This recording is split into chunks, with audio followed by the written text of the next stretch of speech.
Hey guys, imagine for a moment that it is a warm Saturday evening somewhere in America. The year is 1953.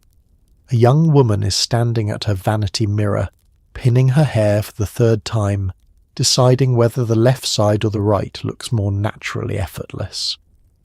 Downstairs, her mother is pretending not to listen for the sound of a car pulling up to the curb. Her father has already settled into his chair with a newspaper, though he has not turned a single page in 20 minutes. And somewhere across town, a young man is straightening his tie in a bathroom mirror, rehearsing something to say that will not come out sounding rehearsed. Before we begin, I just want to say a genuine thank you to the viewer who suggested this topic. You know who you are, and I want you to know that these suggestions are not just read. They shape everything this channel becomes. The fact that you take a moment to share what you're curious about means more than I can properly say. This channel exists because of that kind of generosity, and I do not take it lightly. If you are enjoying what we do here, please consider liking the video and subscribing. It truly does help more than you might think. And if you've been listening on the go, we're now on Spotify as well. The link is in the description, and I would love for you to find us there. Now, get comfortable, dim the lights if you can, put a fan on if that helps you settle, pull the blanket up a little higher. Because tonight we're going back to a world with a very different set of rules. A world where courtship was a word people actually used out loud without irony, where a phone call between a boy and a girl required nerve, strategy, and occasionally the permission of an entire household, where love moved slowly, publicly, and with a great deal of ceremony, and somehow that slowness made it feel enormous. Have you ever wondered what it actually felt like to go on a first date in 1955? What you wore, what you said, what you were allowed to say? What did a drive-in movie smell like on a Friday night in July? Popcorn and warm asphalt and somebody's too much cologne. What happened in the months between a first date and a wedding? And who was watching every step of the way? What did young people actually feel underneath all that propriety and careful behaviour? Were they nervous? Were they hopeful? Were they quietly, desperately in love? And what did it mean in that era to choose someone for life, when life was simpler in some ways and far more complicated in others? And just like that, it is 1953. Somewhere nearby, a screen door swings open and shuts again. A car idles at the end of a tree-lined street. Someone's mother is standing at the kitchen window watching, and somewhere between the front porch and the front seat of a borrowed Chevrolet, a love story is just beginning. It begins not with a text message, not with a swipe or a tap or a carefully worded message typed and deleted and retyped. It begins with a phone call, or sometimes something braver than that. It begins with a boy walking up to a girl after school, or after church, or across the grass at a neighbourhood picnic, clearing his throat while his heart is doing something unreliable in his chest, and saying, in plain words, something that amounts to, "I would like to take you somewhere. Would you let me?" The simplicity of it is the thing that stays with you when you think about it now. There is no algorithm sorting compatibility, no profile to study in advance, no carefully curated set of photographs to consult before deciding whether someone is worth the risk. There is only a person standing in front of another person, exposed in the particular way that only direct asking can expose you. The possibility of no is immediate and real, and everyone understands this. That is part of what makes the asking mean something. If he calls on the telephone, the process has its own ceremony. He has likely rehearsed what he will say, not scripted it exactly, but turned it over in his mind enough times that the words have worn smooth. He dials the number and waits, and whoever answers is not always her. Sometimes it is her father, which requires a conversation of its own, measured and polite, before he is allowed to ask for her at all. Sometimes it is a younger sibling who shouts her name across the house without any discretion, and he can hear the commotion of a household in the background, the radio, the sound of something on the stove, the ordinary noise of a family evening into which his call has arrived like a small stone dropped into still water. When she comes to the phone, there is a pause, just a breath, just a moment, and in that moment both of them know that what comes next is not a small thing. He asks, she listens, and the space between the question and the answer, however brief, carries the full weight of everything that might or might not happen next. In person, the asking is even more exposed. There is no telephone receiver to hold, no distance between them, however thin. He crosses a lawn or a schoolyard or a church parking lot with a deliberateness that everyone nearby can feel, even if they are pretending not to watch. His friends might be watching. Her friends are almost certainly watching.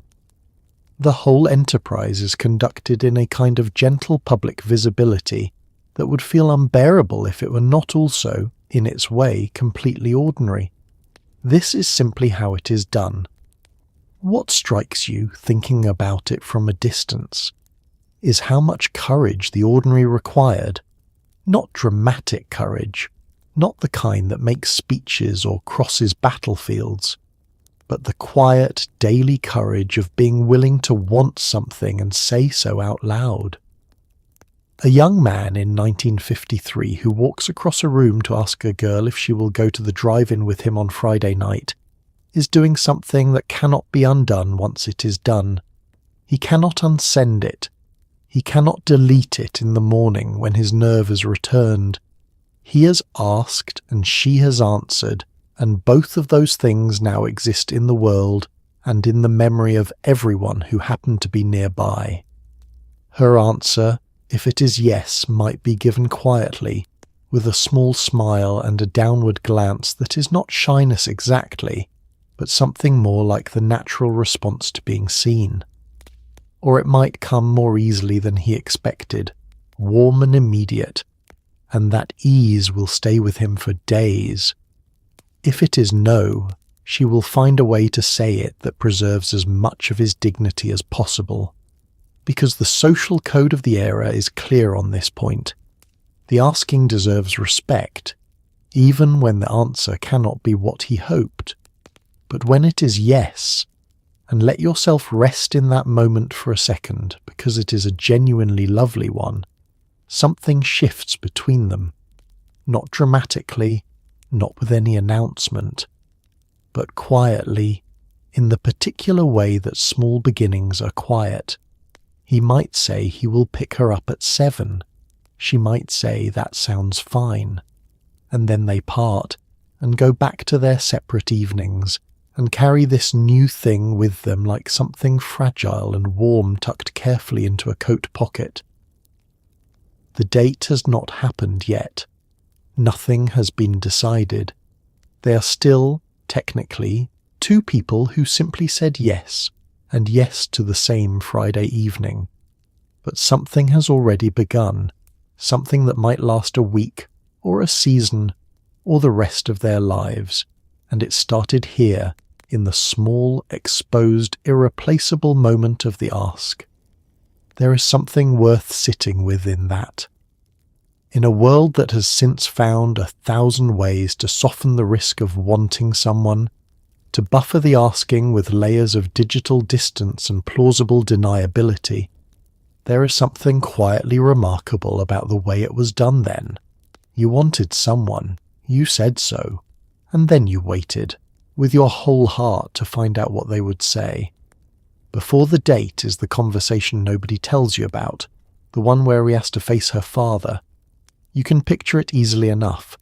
A young man in a pressed shirt standing on a porch in the late afternoon, hat in his hands if he's wearing one, asking permission the way people used to ask for things they genuinely were not sure they would receive. The conversation itself is not long, it rarely is, but the length of it is not the point. The point is that it happens at all, that a young man in 1953 understands, without needing to be told explicitly, that a girl's father is not a formality to be bypassed, but a person whose opinion of him matters and whose trust he is going to have to earn. The asking is not about ownership, though the era's language sometimes made it sound that way. It is, at its heart, about accountability. He is announcing himself. He is saying in effect, I am a person you can see and question and hold to something. I am not arriving in secret. Her father listens. He might ask where they are going, and the young man will have a clear answer ready, because a vague answer would be the wrong kind. He might ask what time she will be home, and again there will be a specific answer, not a range, not an approximation. He might ask about his family, his work, his intentions. And the word intentions in this context is not as formal as it sounds. It is simply a way of asking, are you serious or are you careless? Because careless is not acceptable here. Some fathers are easier in this conversation than others.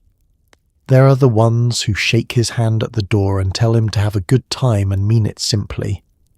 There are the ones who let the silence extend a beat longer than comfortable, studying him the way men of that generation study things they are not yet sure of. There are the ones who call for their wife to come and meet him, because this is a family matter and she should have a look as well, and so now he is standing in a living room being observed by two people who love this girl and are deciding quietly what they think of him. He stands through all of it. He answers what is asked. He does not fidget more than he can help. And when the father finally nods and says something like, "Have her home by 10, that small sentence lands with the weight of a contract. He will have her home by 10. He will have her home by 10 if it means cutting the evening short, if it means watching the clock at the drive-in the way a man watches a clock when something real depends on it. What you notice, looking at this ritual from the outside, is how seriously everyone involved takes it. The young man is nervous not because the father is frightening, but because the father represents something, a standard, a set of expectations, a person who was there before him and will be there after, and who loves this girl in a way that is older and deeper than anything he can yet offer. The respect in the asking is genuine. It is not performance. And when he walks back to his car afterward, with permission given and a time agreed upon, something has already changed in the shape of the evening ahead. He is not just taking a girl to the drive-in. He is taking someone's daughter, which is a different thing entirely, and he carries that knowledge with him the whole way there. She has been thinking about this since Tuesday. The dress question is not a small one. It is, in its way, the opening statement of an entire negotiation about who she is and what kind of impression she means to leave. It needs to be pretty but not trying too hard, modest but not forgettable, feminine without appearing as though she spent the entire afternoon worrying about it, even though she has. The closet has been opened and closed more times than she would like to admit. There is the blue one with the white collar, which her mother likes, and which photographs beautifully, but which she has worn to so many Sunday dinners that it has started to feel like a uniform. There is the yellow one that is newer and perhaps more daring, not daring in any way that would cause concern, but daring in the sense that it is a choice, a deliberate one, and she is aware of that. There are the practical ones, the safe ones, the ones she reaches for without thinking on ordinary days, and tonight is not an ordinary day. Her mother has drifted into the bedroom at least twice, not to advise exactly, but to be nearby, which amounts to the same thing. She has a look at whatever is laid across the bed and says something careful and non-committal, and her daughter understands this to mean she is paying close attention. This is how mothers and daughters talk in 1953 about things that matter, in the language of proximity, of small adjustments, of an opinion offered sideways rather than directly. The shoes are their own conversation. She wants a heel, but not too much of a heel. A heel that says she made an effort without making it difficult to walk to the car with any kind of ease. The white ones are freshest, the navy ones are reliable, and there is one pair in the back of the closet that she bought on a whim last spring and has worn exactly once. She tries them on, looks at herself in the mirror for a long moment, and puts them back. Her hair has been set since morning, pin curls under a silk scarf, because she knows from experience that rushing it produces results that look like rushing. She unwinds them now, carefully, working section by section, and the curls fall into a shape she has practiced enough times to trust.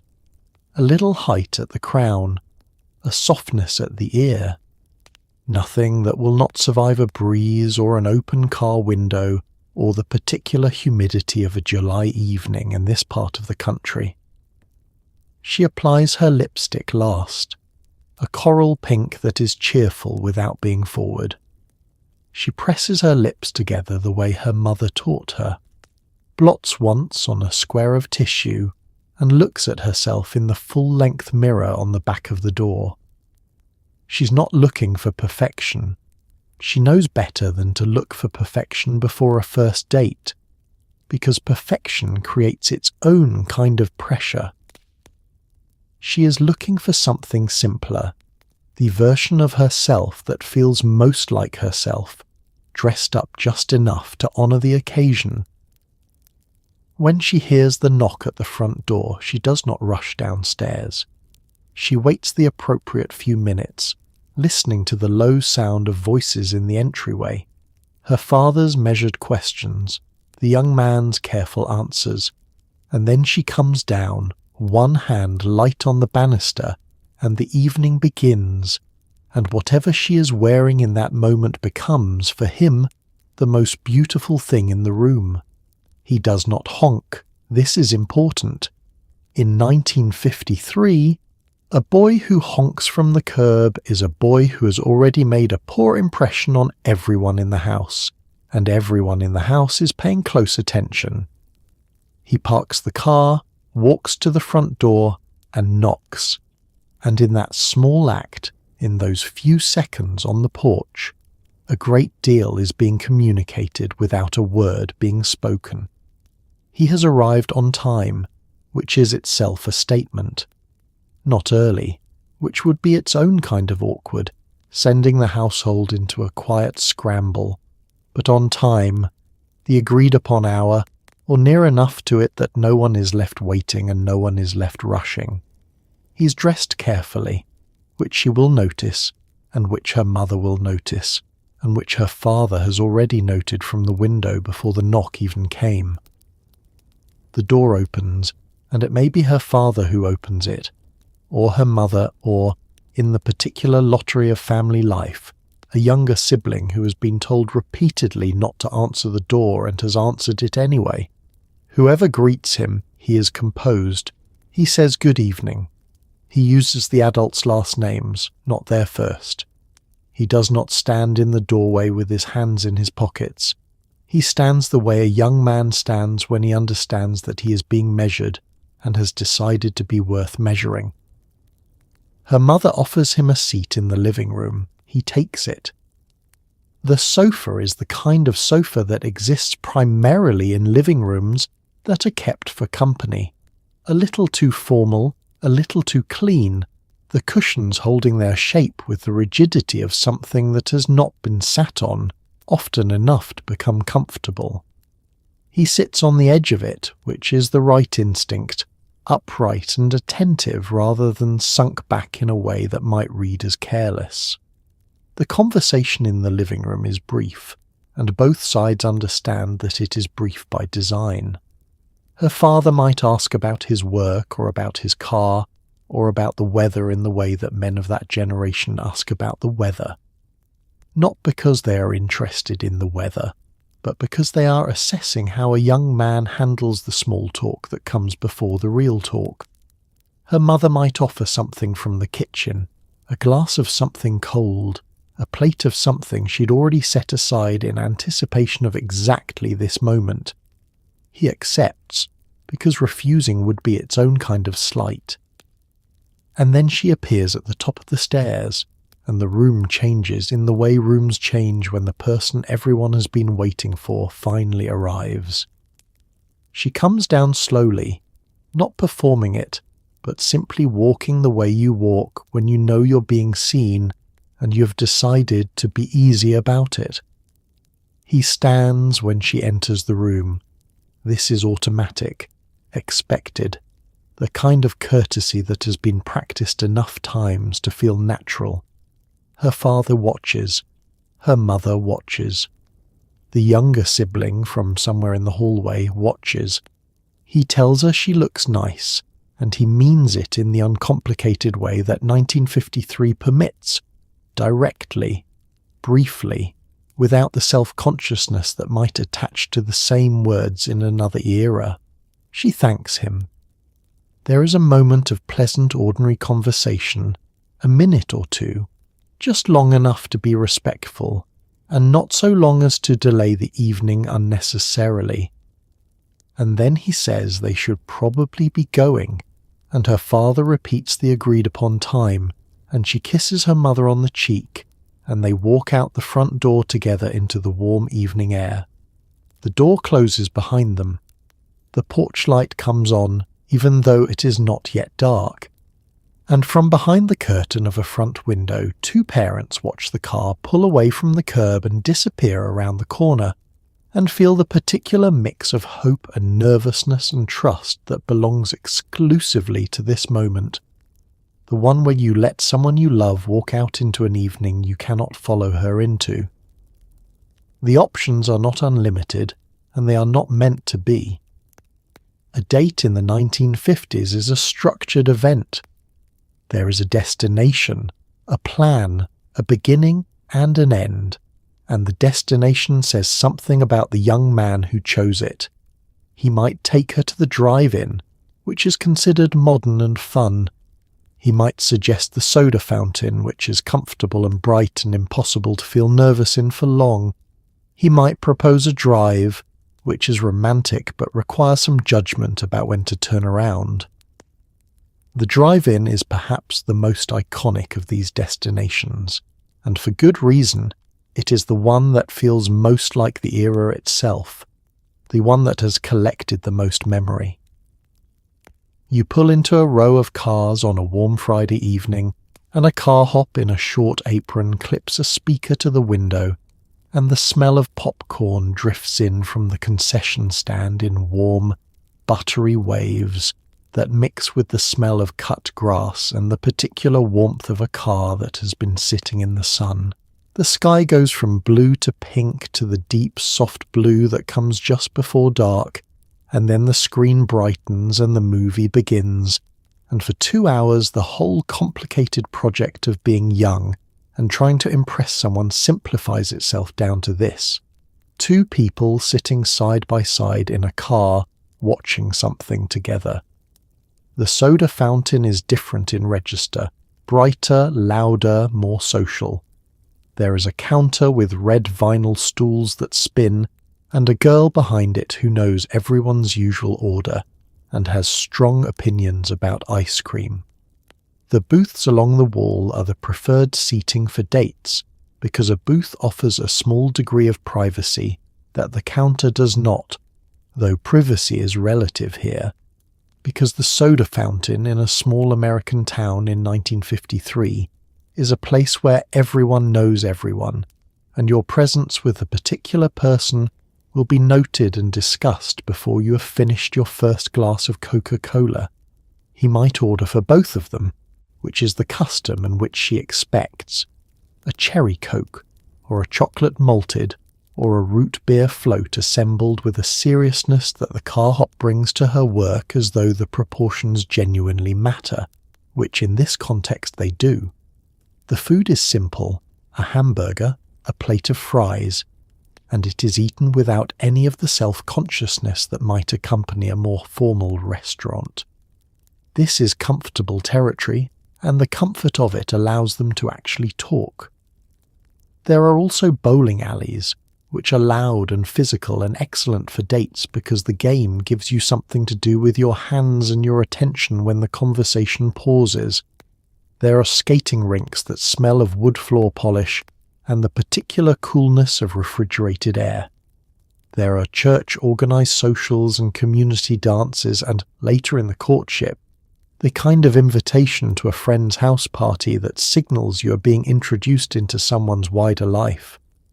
What connects all of these places is that they are public, or at minimum semi-public. There is nowhere on this list that two young people in 1953 would find themselves entirely alone, and this is not an accident. The geography of courtship is designed to keep things visible, not out of suspicion. That kind of performance belongs to a later time. What is valued here is warmth, good humour, and the ability to carry a conversation without letting it go somewhere uncomfortable. You listen when he talks, and not in a passive way, in the way of someone who is genuinely paying attention, who asks a follow-up question, who remembers something he mentioned earlier and circles back to it. This is considered an art, and it is. He will ask about her interests, and she will answer in a way that is true but also measured. She likes music, but she won't say which song makes her cry in the particular way that some songs do. She likes reading, but she won't mention the novel she just finished that left her feeling something she cannot name. She's not being dishonest, she's being appropriate, which in 1953 is its own form of intelligence. You do not give everything away on a first date. You give just enough to make someone want to come back for more.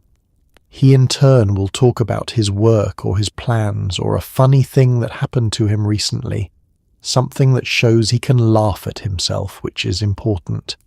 He will not talk about money in any specific way, because that would be either boasting or complaining, and both are poor form. He will not speak disparagingly about other people, because a young man who takes small shots at others on a first date is advertising something about his character that no one wants to see advertised. He will not talk about previous girls he's taken out, because this is a category of information that benefits no one. What you do not say is as expressive as what you do. You do not complain, not about your family, not about your job, not about the heat or the traffic or the length of the line at the concession stand. Complaining is considered a form of self-indulgence, and self-indulgence on a first date is a kind of rudeness. You've been invited into someone's evening. You make it pleasant. You do not bring your grievances along as a third party. You do not discuss religion or politics in any contentious way. You might mention your church, because church is simply a fact of life and not a controversy. But you do not debate. You do not challenge. You're not, on a first date, trying to find out whether this person agrees with you about everything. You are simply trying to find out whether you enjoy being in the same room. And what surprises you when you think about it is how much meaning travels through all of this careful, pleasant, bounded conversation. It travels in the pauses, in the way someone's face changes when a subject is touched that matters to them, in whether the laughter is easy or effortful, genuine or performed, in whether you find yourself leaning slightly forward as the evening goes on, or sitting back. By the time the date ends, you have not learned everything about this person, but you have learned enough, and the learning has been gentle, and the gentleness itself tells you something. Even when there is no chaperone present, no older sister in the back seat, no aunt conveniently seated nearby at the restaurant, there is still, in a very real sense, no such thing as a completely private date in 1953. The town is watching. The neighborhood is watching. The other girls at school will notice what time you came home and where you went and whether you opened the car door. Privacy in courtship is a relative term, and most young people accept this the way they accept the weather. It simply is. Earlier in the decade, and certainly in the decades before it, the chaperone was a more formal institution. A responsible adult, usually a family member, occasionally a trusted friend of the family, accompanied young couples on their outings as a matter of course. By the early 1950s, the practice has softened in most communities, modernized into something less official but no less present. The chaperone has not disappeared. She has simply become invisible. She is now the collective gaze of the community itself. Consider the drive-in. At first glance, it seems like an ideal venue for privacy. Each car a small, separate world, the speakers lowered to a murmur, the darkness of the lot offering the suggestion of anonymity.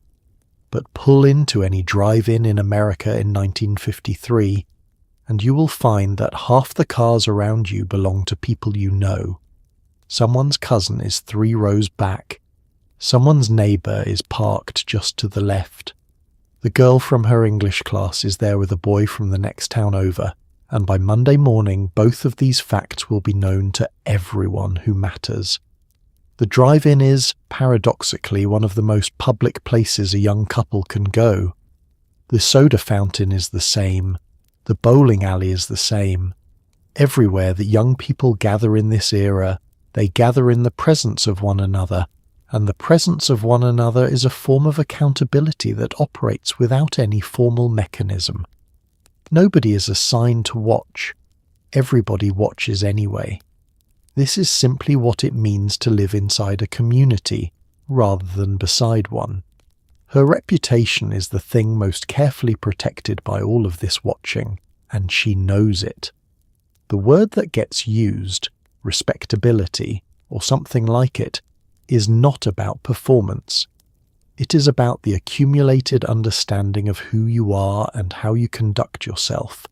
And in a small town in 1953, that understanding is built over years and can be damaged in an evening. A girl who comes home later than agreed upon, or who is seen in a car with a boy and no clear explanation of where they have been, will find that the watching has noticed, and that the noticing has consequences. Quiet ones mostly, but real. He understands this too, and a decent young man takes it seriously not as a burden, but as a basic courtesy.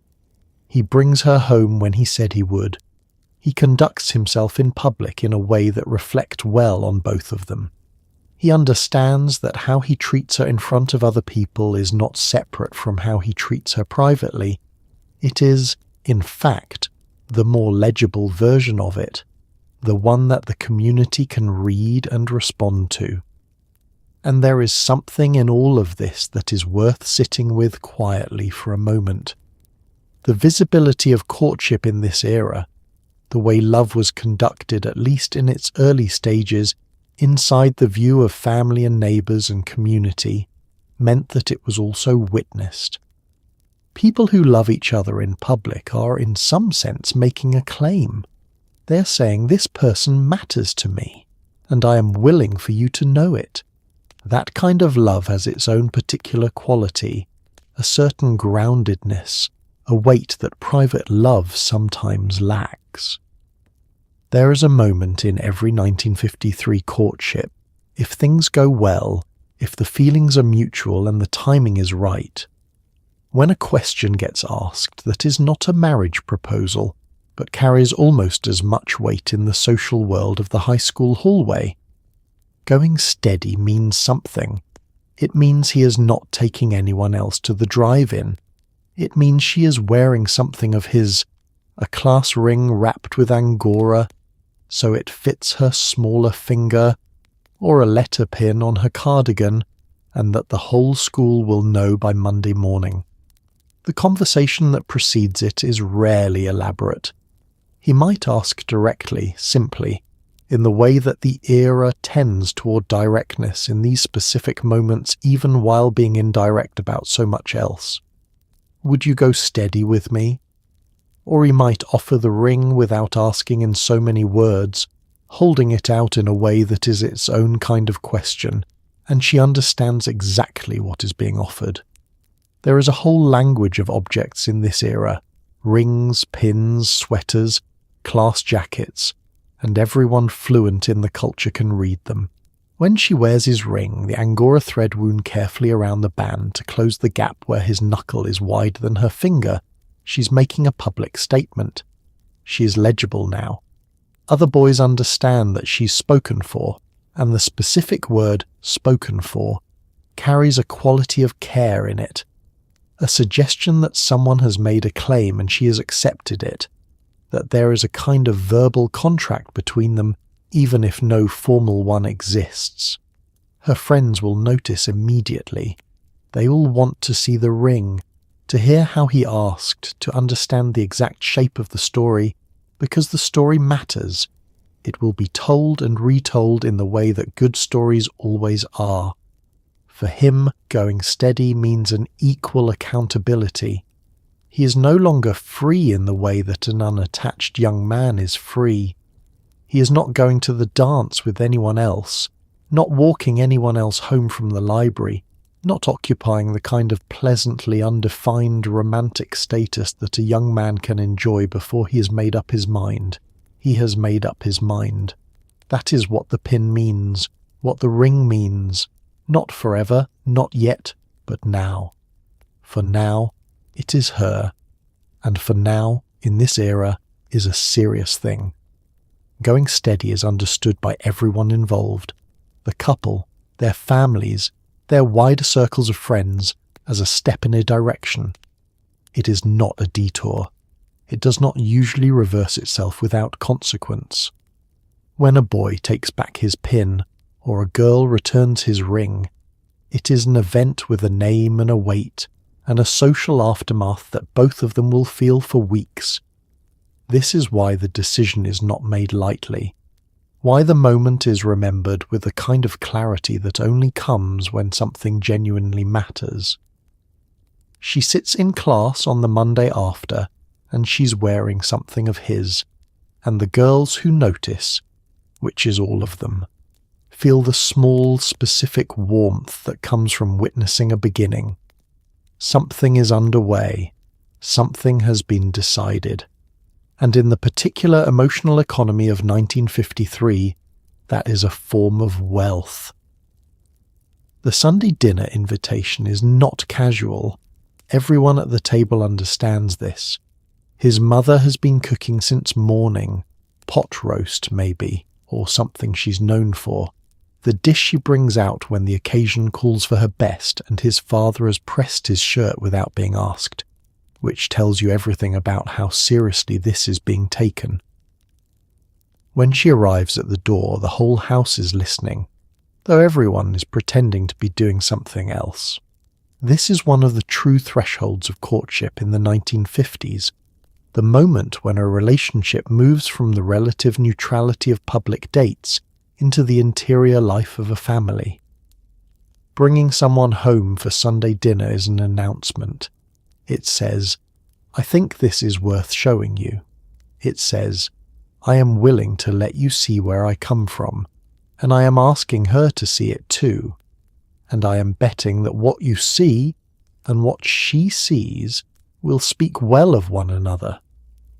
His mother has cleaned the house in a way that is different from the ordinary weekly cleaning, deeper, more deliberate, with attention paid to the rooms a guest might move through and the small details that a perceptive young woman might notice. The good dishes are out, the good tablecloth is on, there are flowers on the table, or at least a careful arrangement of whatever the backyard offered up this week. The house smells of roasting meat and something sweet coming from the oven, and the smell fills every room and drifts out onto the porch so that she can already sense what is coming before the door opens. When she arrives, she brings something. A pie, perhaps, or a small bunch of flowers, or a jar of preserves her own mother put up. This is not optional. Arriving empty-handed would be a mark against her before she has even stepped inside, and she knows it. The something she brings is examined by his mother with a warmth that is genuine and also evaluating, the way a craftsperson handles someone else's work, appreciating the quality while quietly assessing the standard.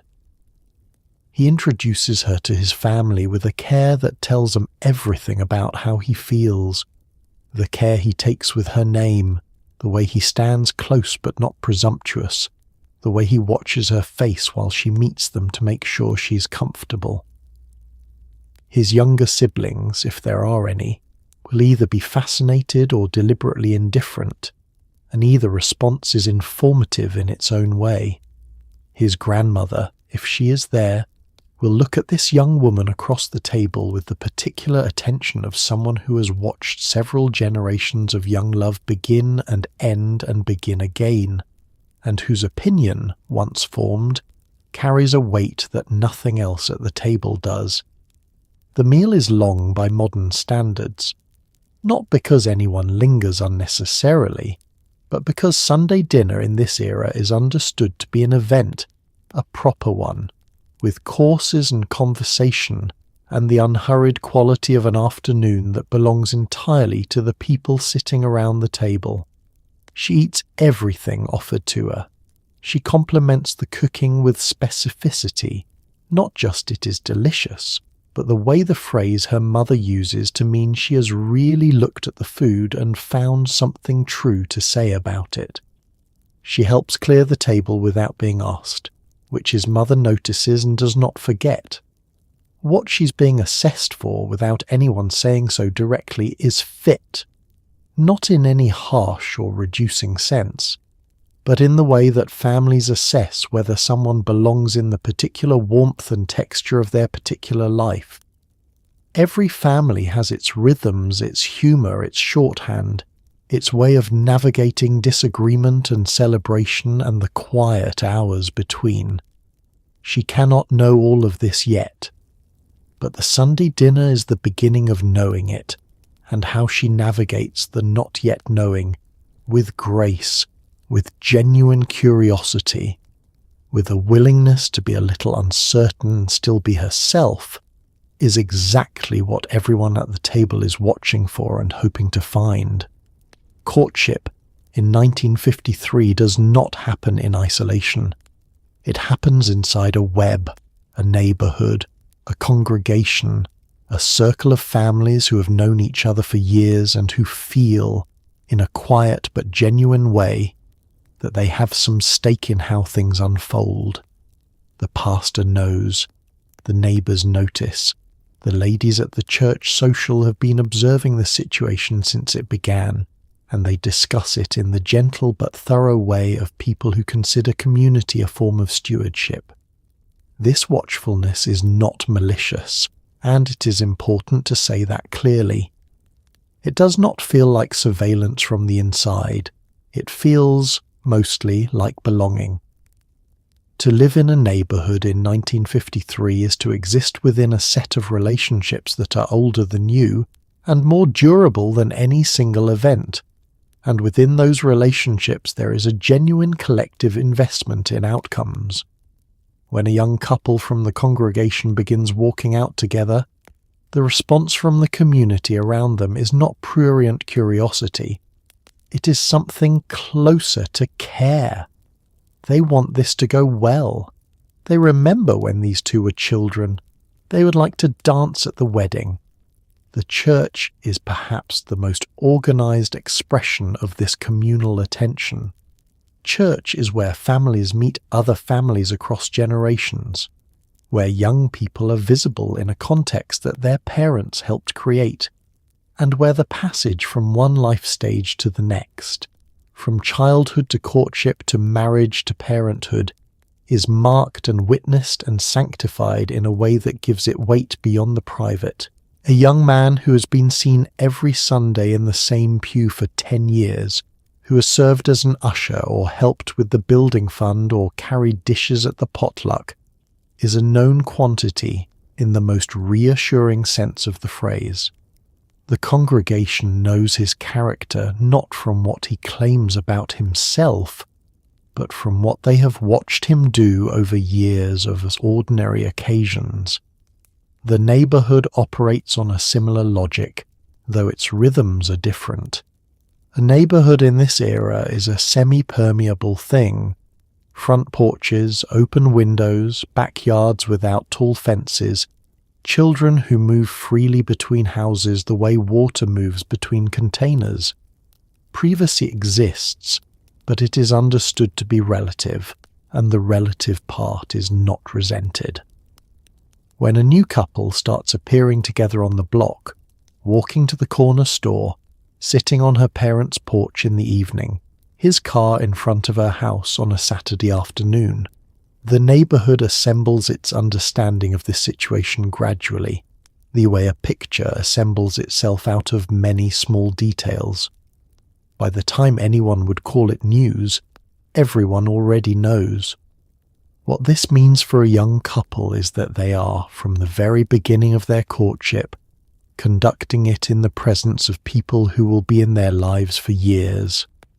The neighbors who watch his car pull up on a Saturday will be the neighbors who bring food when someone is sick, who watch the house during vacations, who stand at the fence on summer evenings and talk about nothing much and everything important.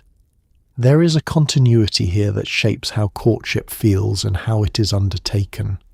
You're not beginning something temporary in a temporary place. You're beginning something that will root itself in this particular. The letters he writes are not elaborate. They do not quote literature or reach for grand gestures.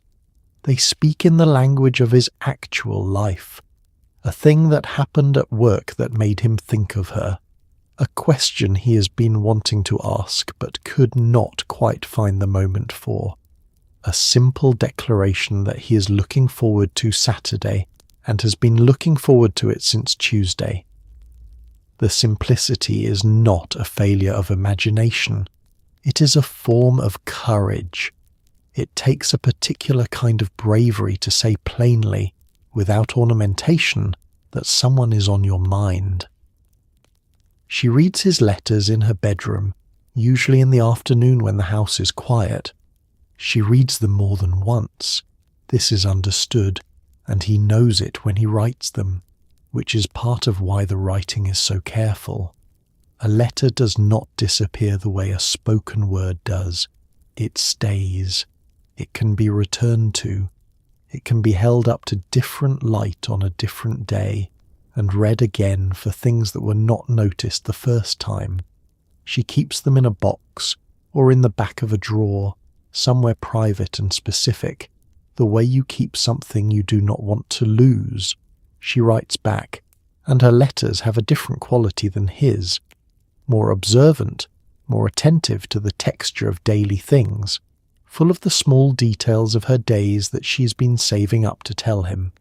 She describes the way the garden looks this week, or something her younger sister said that made everyone at dinner laugh, or a book she's been reading that she thinks he might like, or might not like, and either way she wants to know what he thinks.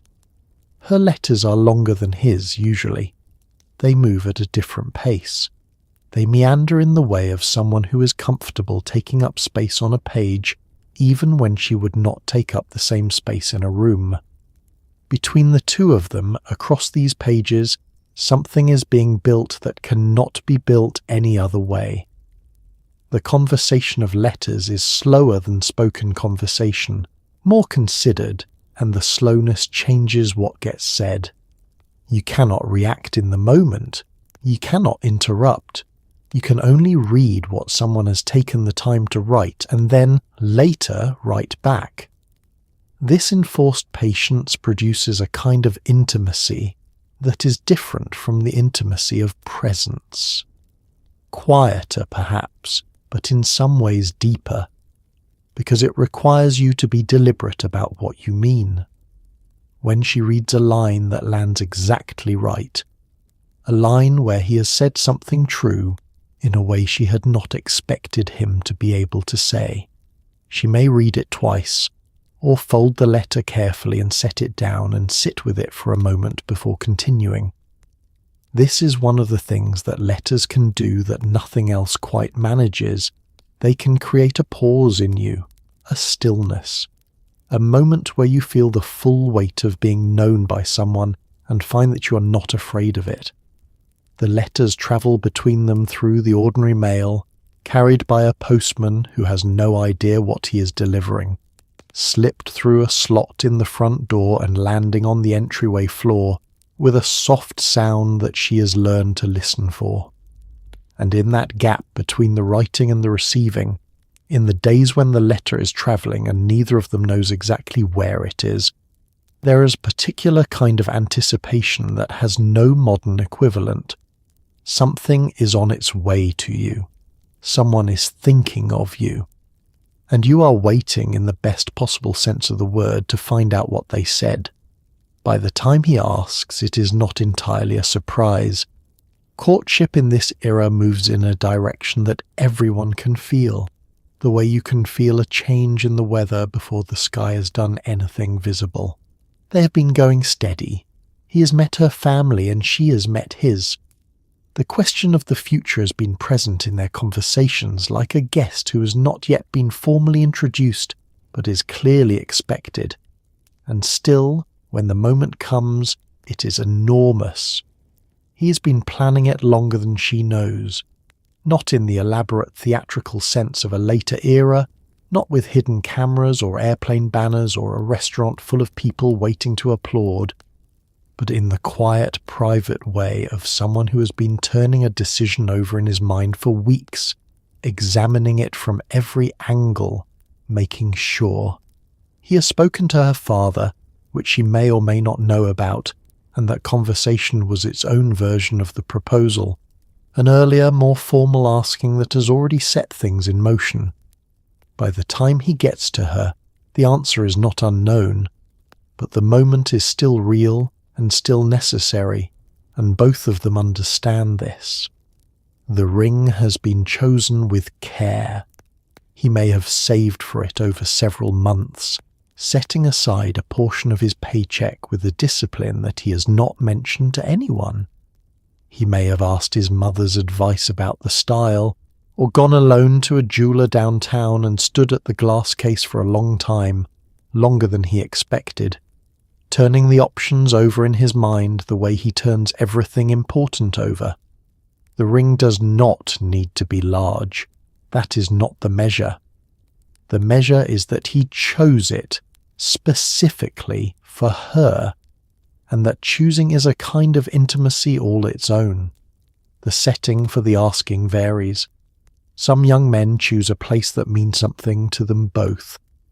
The corner of a park where they went on one of their early dates, or a spot along a road where they pulled over once to watch the sun go down. The kind of place that has accumulated meaning through the particular alchemy of shared experience. Others ask at her family's home quietly in the living room, with her parents nearby in a way that is not accidental. The proposal in this era is often a semi-domestic event, rooted in the ordinary spaces of daily life rather than staged in any exceptional setting, and the ordinariness gives it a gravity that spectacle might actually diminish. He gets down on one knee, because this is what is done, and the gesture is not considered theatrical. It is considered respectful. It is a physical posture of sincerity, an acknowledgement that what he is asking is the most serious thing he has ever asked, and that the seriousness deserves expression in the body as much as in the words. He says what he needs to say. The words are simple, direct, unmistakable. He is not trying to be clever. He is trying to be true. She listens to him with a quality of attention that is different from any attention she has offered before. Her hands may be shaking slightly. Her eyes are bright in a way that is just on the edge of tears, though not unhappy ones. The kind of tears that come when something you have hoped for arrives so completely that the arrival is almost too much to contain. The room is very quiet. Outside, the ordinary world is continuing.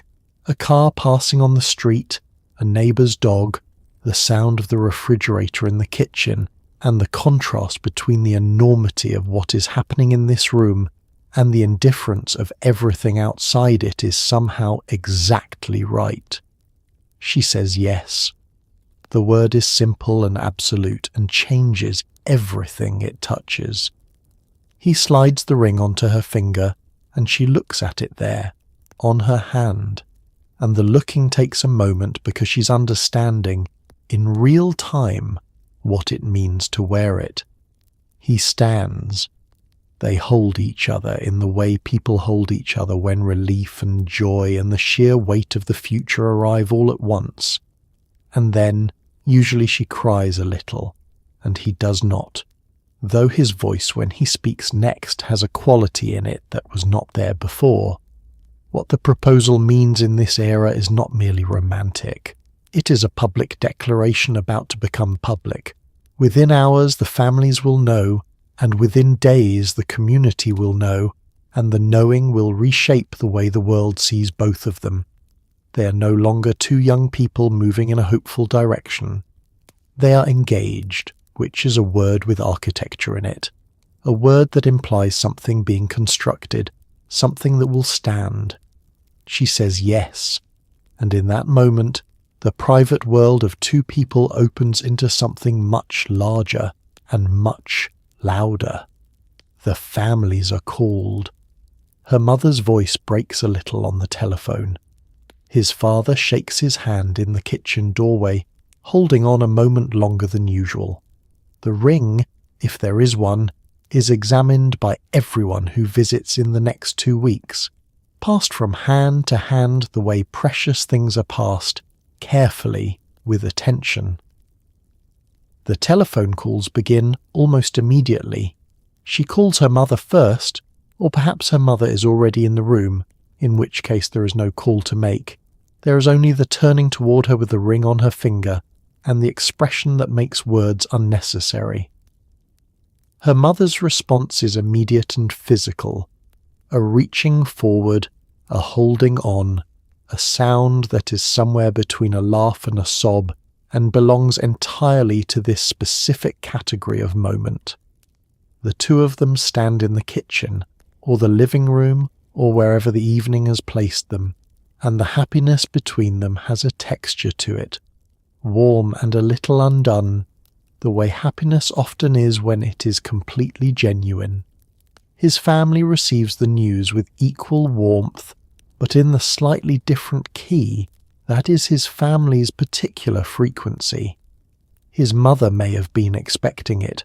Mothers often are in this era because they watch their sons with the practiced attention of someone who has known them since before they could speak.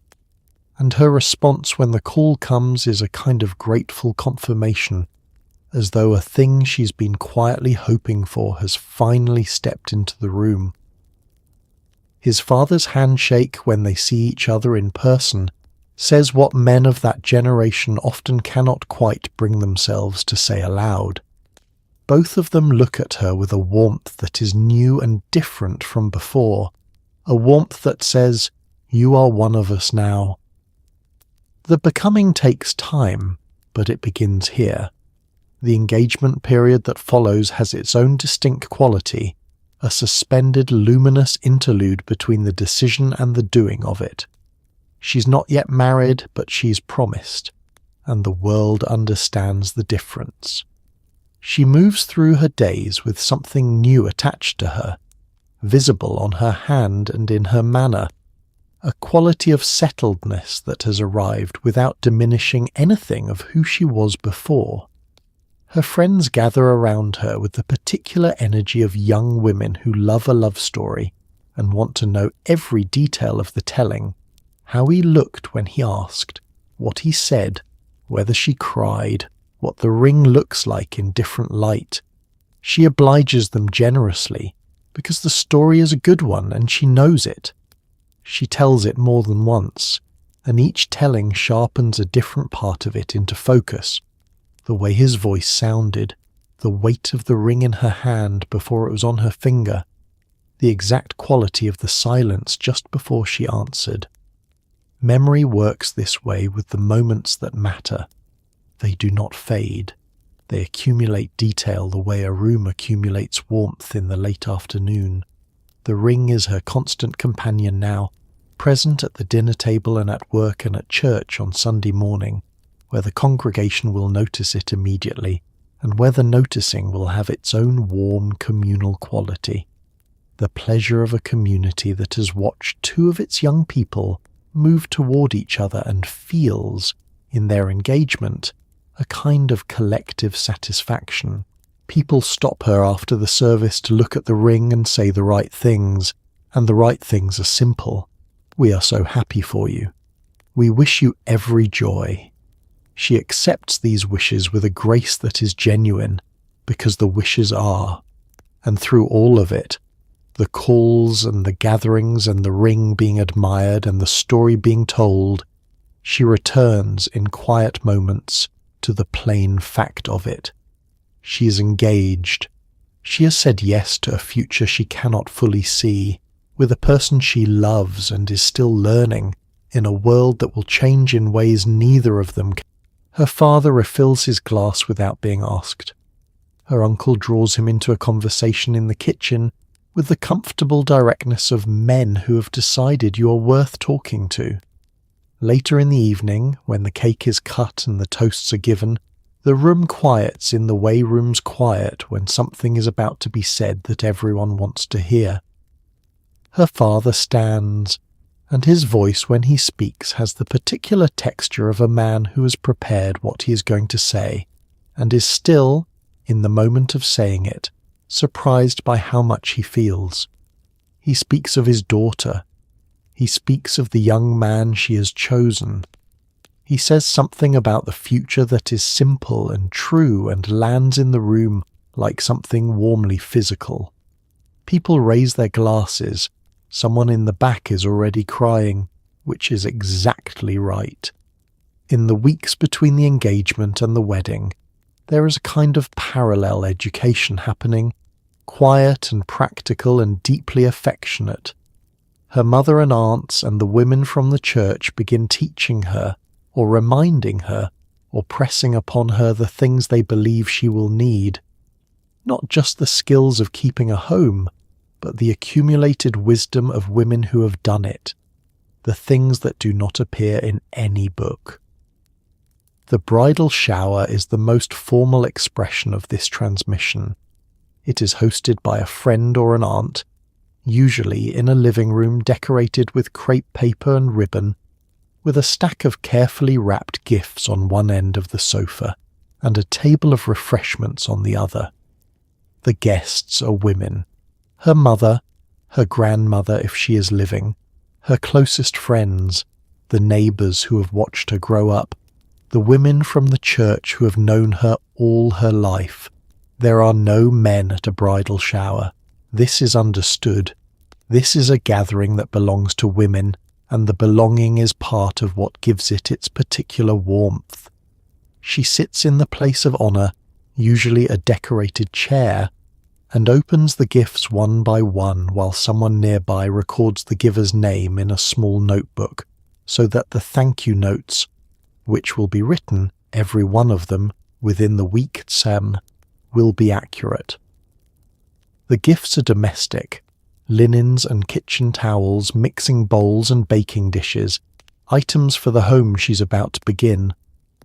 Each one is practical in a way that carries feeling inside it. A set of embroidered pillowcases from a woman who made them herself by hand is not just a household item. It is hours of care given freely in the form of something she will sleep beside every night. The trousseau is assembled over a longer period, quietly and methodically, by her and her mother together. It is a collection of linens, of nightgowns, of household items accumulated and set aside, that represents a kind of dowry of daily life. There are sheets counted and monogrammed. There are tablecloths folded into a cedar chest. There are sets of dishes her mother has been adding to since her daughter was in high school, purchased one piece at a time when they went on sale, the full set now waiting in the closet for the household it was always intended for. The trousseau is a mother's long project. It is love expressed through preparation. What happens at the shower, beneath the games and the ribbon pulling and the careful recording of gifts is something older and quieter. The women in that room are passing something to her, not just objects, but a way of understanding what the life ahead of her will ask of her and what it will offer in return. Her aunt, who's been married 30 years, says something across a slice of cake that the younger women laugh at but the older ones recognise as true. Her mother, refilling cups and making sure everyone has enough, moves through the room with the particular competence of a woman in her own domain, and the daughter watches her and understands, perhaps for the first time, what that competence cost and what it is worth. She goes home at the end of the afternoon with her gifts loaded into the car and her name written on a dozen envelopes of thank you notes waiting to be written. She is tired in the pleasant way of someone who has been genuinely celebrated, and somewhere in the pile of gifts and ribbon and tissue paper, folded neatly by her mother's hands, is everything she's going to need for the first morning of the rest of her life. The wedding is, in theory, the bride's day. In practice, it belongs to at least 3 generations of women who've been waiting for it longer than she has. Her mother has opinions about the flowers. Her grandmother has opinions about the guest list. The women of the church have opinions about the reception and are not shy in sharing them. And through all of it, the bride herself moves with a kind of gracious patience, accepting suggestions, redirecting gently, holding her own vision of the day close and quiet, like something she is not yet ready to put into words. The planning begins almost immediately after the engagement, because a wedding in 1953 requires more lead time than it requires money, and the two things are not always proportional. The church must be reserved, which means speaking to the pastor, who has a calendar that fills on both sides from every engagement announced in the congregation. The reception hall, if it is a hall and not someone's home or backyard, must be spoken for. The invitations must be ordered, addressed by hand, and mailed with sufficient time for relatives travelling from a distance to make arrangements. The dress must be found or made, and if it is being made, the seamstress needs months. Her mother is the general of this operation, and the role suits her. She has been imagining this wedding in some form since her daughter was small, and the imaginings have been revised over the years. The gown she pictured, the flowers she preferred, the number of guests she thought appropriate, but the essential shape of it has remained. She moves through the planning with the confidence that is a comfort to everyone around her, including her daughter, who is grateful for it even when she is also, privately, exerting her own quiet preferences in the way that daughters manage their mothers. The guest list is the first negotiation, and it is always a negotiation. His family has people who must be invited. Her family has people who must be invited. The church has expectations. Her father has a colleague or two. By the time the list is complete, it has passed through at least 3 revisions, each one producing a version that is slightly different from the last, and the final version represents a compromise that everyone has accepted without anyone being entirely satisfied, which is more or less the definition of a successful compromise. The flowers are her domain, and here she is allowed to be decisive. She knows what she wants. Something in white, something simple, something that will look right in the church and also in the photographs. She goes to the florist with her mother and describes what she has in mind, and the florist, who has done this many times, listens carefully and then makes suggestions, and together they arrive at something that is better than what either of them had imagined alone. This is how the best wedding decisions get made, in conversation, with someone who knows their craft, in a room that smells of cut flowers and refrigerated air. The dress takes the longest. It may be ordered from a bridal shop downtown, or made by a seamstress who's been sewing wedding gowns for the women of this community for decades. If it is the latter, there are fittings, several of them, spread over weeks, during which she stands very still while the seamstress moves around her with pins and chalk, making the adjustments that will bring the dress into its final shape. Each fitting is a small ceremony of its own. She sees herself becoming incrementally the woman who will stand at the altar. The image is not entirely familiar yet, but it is becoming so, and the becoming is one of the quiet pleasures of the engagement. When the planning is finally complete, when the last invitation is addressed and the menu is settled and the flowers are ordered, and the dress is finished and hanging in the closet of her childhood bedroom, there is a day, usually a few days before the wedding, when she looks at all of it and understands that it is going to happen.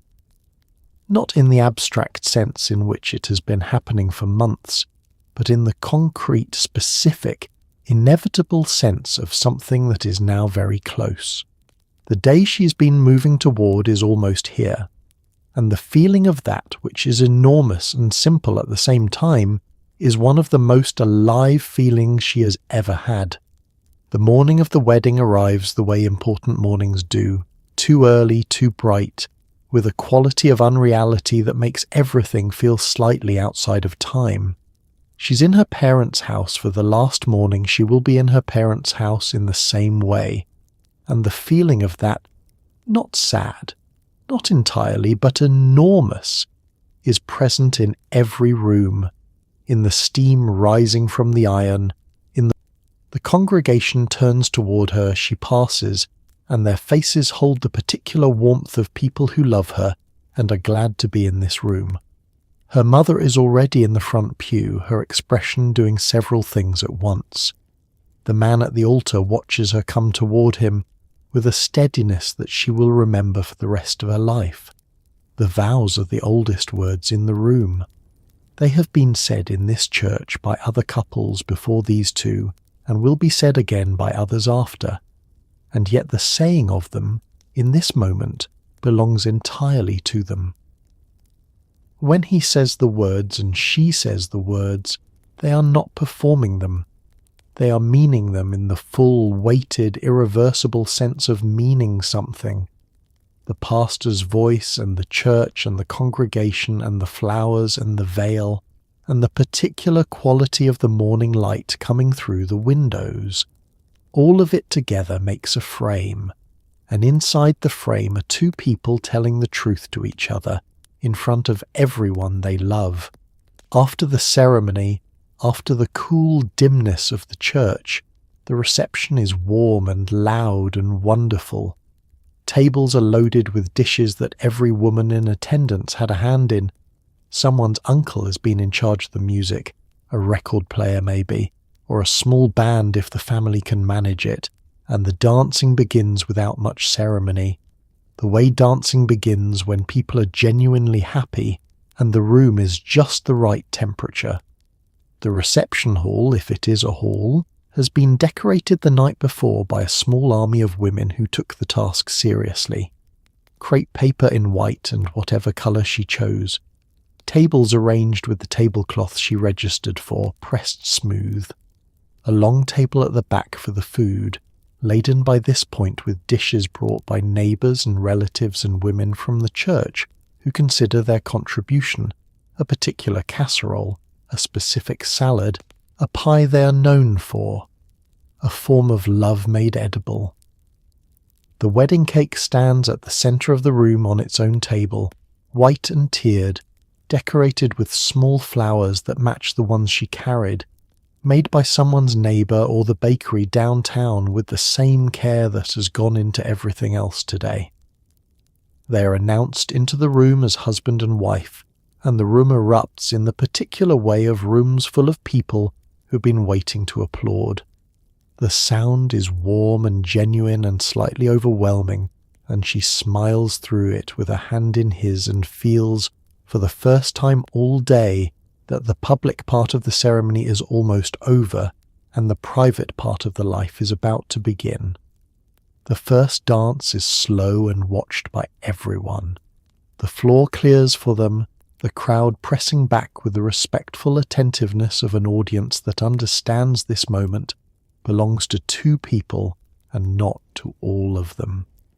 They move together in the small, careful way of two people who are aware of being observed but are also genuinely in the moment, his hand at her waist, her hand in his, the music filling the space between the watching and the watched.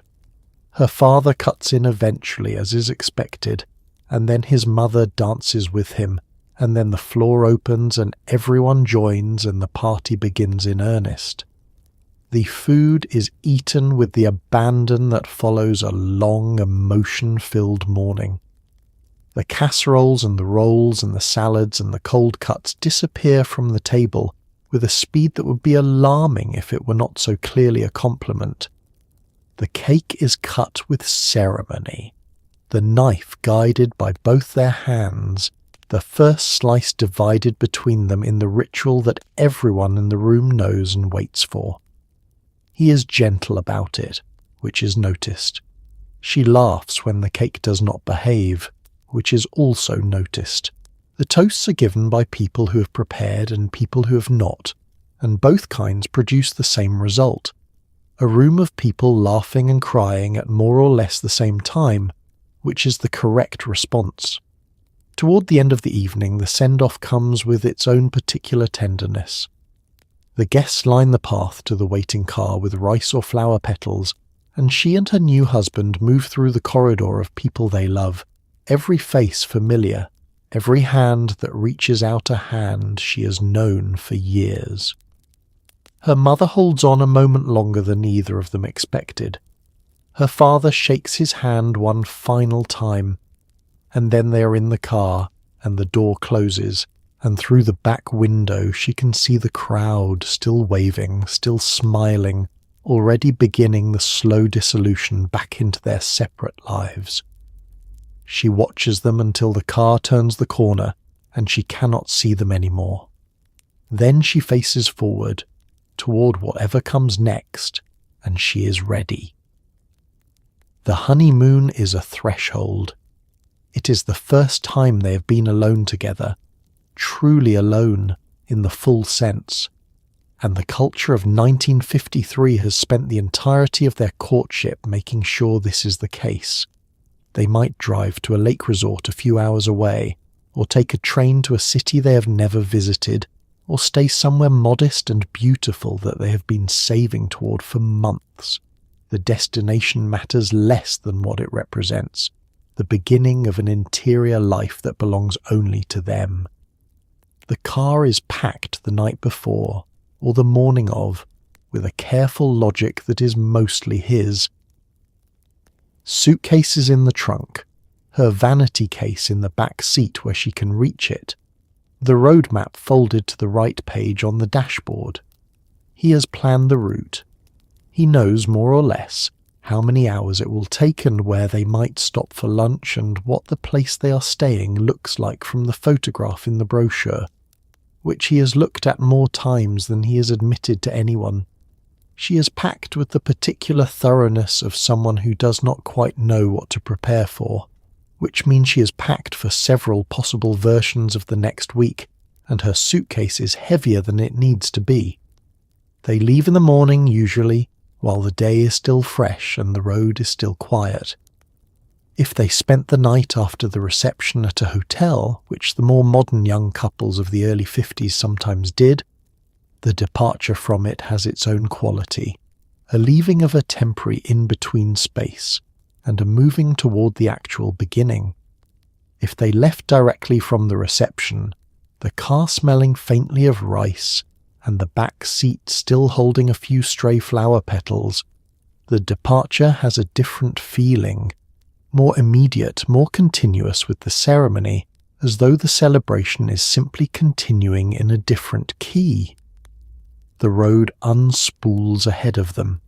They talk, and the talking is different from any talking they have done before, freer, less careful, warmed by the knowledge that they are no longer performing for anyone.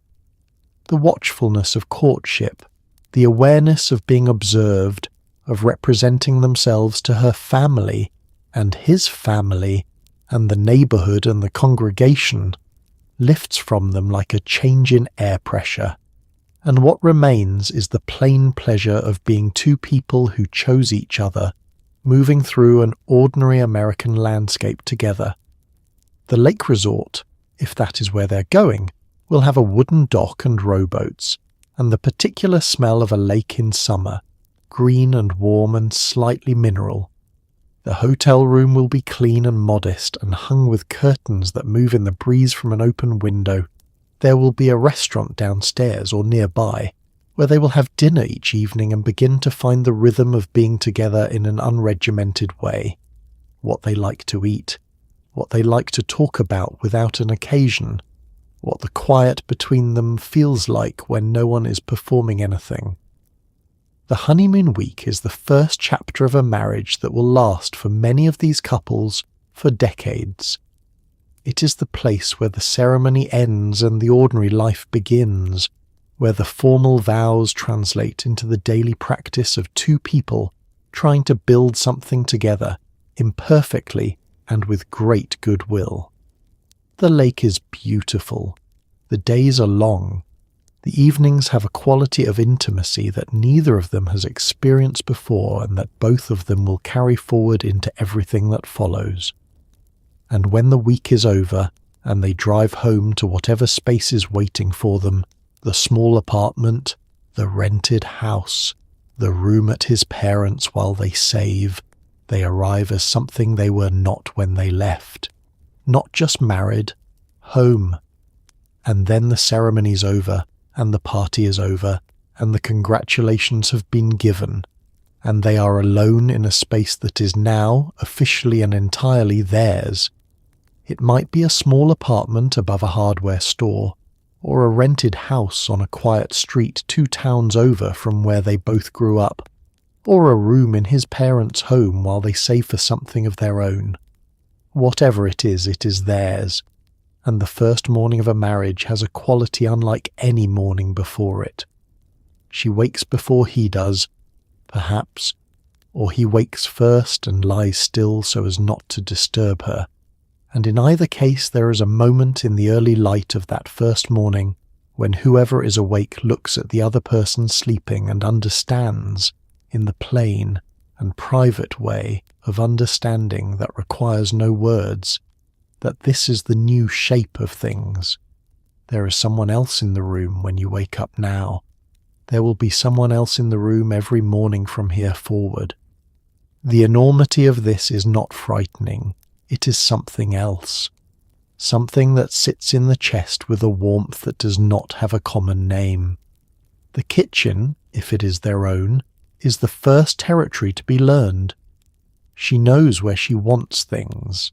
The plates here, the cups there, the small practical arrangements that will make the daily work of cooking and cleaning feel like her work in her space. He may have opinions about some of this, or he may defer entirely, understanding that the kitchen is her domain in the way that the garage or the yard will be his. Together they find the arrangement that fits them, which is different from the arrangement that fit either of their parents, and the finding of it is one of the first small negotiations of married life. Low stakes, affectionate, a little funny. The first breakfast they make together has a ceremonial quality to it, even if it is only eggs and toast. She moves around the kitchen with the slightly careful movements of someone learning the dimensions of a new space, finding which drawer sticks, which burner runs hot, which cupboard door does not close quite flush. He sits at the table with his coffee and watches her, or he stands at the counter and helps with the toast, and the morning takes shape around them with the unhurried ease of the first day of something that has no deadline. Outside, the world is continuing exactly as it always has. The neighbours are going about their mornings, cars are passing on the street. The mailman has a route that includes this address now, and inside, in this small space that smells of coffee and new paint and the particular nothing smell of a place that does not yet smell like anyone, two people are beginning the long, slow project of making it theirs. It will take time. The curtain she has chosen will go up on the windows and the room will change. Books will accumulate on the shelves. The smell of the cooking she does, the particular things she makes on ordinary evenings, will settle into the walls and the fabrics and become the smell of home. His presence in the space will become so familiar that its absence would be immediately felt, the way you feel the absence of a sound you've stopped consciously hearing. This is what settling in means, in the fullest sense, not just arranging furniture, but becoming the place, becoming the life. The first morning is only the beginning of all of that. But beginnings carry everything that follows inside them, the way a seed carries the full shape of what it will become. She sets the plates on the table. He refills his coffee. Somewhere outside, a lawnmower starts up, and the sound drifts through the window screen with the warm indifference of a world that does not know, and does not need to know, that something new has just begun inside this particular house, on this particular street. They eat their breakfast. The morning light moves across the table, and the life they have been moving toward for years, through the asking and the permission, and the steady dating, and the Sunday dinners, and the love letters, and the ring, and the vows, and the dancing, and the drive to wherever they have just come from, finally, quietly, begins. Ache other through all of that warm attention are, without quite knowing it, already home. In 1953, nobody hands a young couple a manual, but there is, in the culture around them, something very much like one. The expectations of a marriage in this era are not secret. They're taught in the home and reinforced by the community and reflected in every magazine on the rack at the Five and Dime. He's expected to work, to provide, to be steady. She's expected to manage the home, to be warm, to make the space they share feel like something worth coming back to. These expectations arrive already shaped by the time the couple steps into them, worn smooth by generations of practice, fitting the way a path fits that has been walked so many times it no longer requires thought to follow. Neither of them has chosen the expectations exactly. They've inherited them, the way you inherit the colour of your eyes, or the particular way your family laughs at the dinner table. And yet inheritance is not the same as passivity.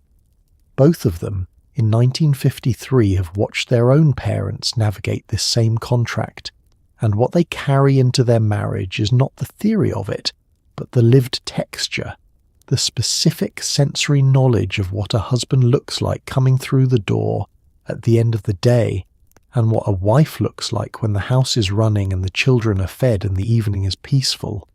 His expectation is perhaps the simpler one to describe, if not always the simpler one to fulfill. He goes to work, he brings home what he earns, he makes the large decisions, the house, the car, the neighbourhood, after consultation with her, but ultimately in the knowledge that the responsibility for them is his. He fixes what breaks, or finds someone who can. He is present on weekends in a way that is active rather than passive, which means the yard, the car, the repairs, the errands that require a car or physical strength, or the particular authority that men in this era are understood to carry in transactions with other men. His steadiness is the foundation that everything else is built on, and he understands this and takes it seriously in the quiet, undemonstrative way of men who consider reliability a form of devotion. Her expectations are more interior, more textured, more concerned with the daily quality of the life inside the walls than with its structural maintenance. She is the one who makes the house a home, and the distinction matters in a way that is not merely decorative. She manages the budget for groceries and household goods, stretching what he brings home as far as it will go without letting the stretching show. She keeps track of the social obligations, the birthday cards, the thank you notes, the invitations accepted and declined, the casserole delivered to a neighbour who has been ill. She knows what is in the pantry and what needs to be added to the list. She knows which of the children has a doctor's appointment this week and which neighbour's husband has been having trouble at work and what her mother-in-law prefers in her coffee. What looks, from the outside, like a simple division of labour is, from the inside, something considerably more complex. She carries an enormous amount of invisible knowledge, the kind that keeps a household running so smoothly that its running is never noticed, which is exactly the point. The highest compliment the era pays to a woman managing a home is that it always seems effortless, which means the effort has been perfectly concealed. She accepts this, mostly because the alternative, a home that shows its seams, that reveals the labour underneath, is considered a kind of failure, and she's been raised to take that standard seriously. Between the two roles, there is a partnership that the era rarely names as such, but which functions as one nonetheless. He earns what she spends wisely. She maintains what he provides steadily. Each depends on the other in ways that are so fundamental they rarely need to be spoken, and the not speaking is not a deficiency. It is the particular language of a generation that expresses love through action rather than declaration, through the kept promise rather than the repeated affirmation. There are mornings when he leaves early, and she stands at the kitchen window with her coffee and watches the car pull away, and the day ahead of her is entirely her own to manage, and she manages it with a competence that is real and earned and quietly satisfying. There are evenings when he comes home to a house that is warm and orderly and smells of whatever she's been cooking, and he sits down at the table and feels the full, uncomplicated pleasure of a life that is being well taken care of. In these moments, the contract between them is not a limitation. It is a gift they are giving each other, daily, without ceremony, in the plain and private language of a life shared. They are not alone in this, even when the door is closed. The neighbourhood continues to have opinions, gentle ones mostly, and genuinely well-meaning, and the other young wives on the street become, almost immediately, a kind of informal council. They share recipes across back fences. They appear at the door with a casserole when something difficult happens. They tell her what she will need to know about the butcher, the doctor, the best time to call the furnace repairman, the small geography of a life in this particular place. The neighbourhood in 1953 is a living thing, and the young couple who moves into it becomes part of its organism almost immediately.